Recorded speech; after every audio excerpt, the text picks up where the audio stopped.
पहिल्यांदा महाराष्ट्र सरकारचे मनापासून आभार मानतो. 15 कोटीची ही नवी इमारत पंचायत समितीला आपल्याला पूर्ण काम होण्यासाठी लवकर पैसे आलेले आहेत. 4-6 महिन्यामध्ये ही इमारत आम्ही पूर्णत्वाला नेतोय.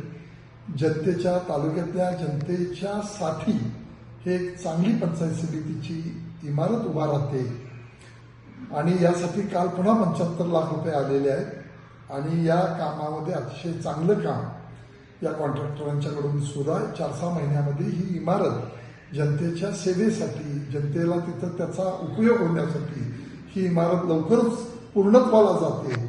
तेव्हा या राज्य सरकारचं आणि या सगळ्या लोकांना या पंचायत समितीच्या माध्यमातून बसण्याची चांगली सुविधा होणार आहे अधिकाऱ्यांनाही. तेव्हा या गोष्टी निश्चितपणानं फायदेशीर आहे. तालुक्याच्या विकासामध्ये ही एक मोठी इमारत या ठिकाणी उभा राहते.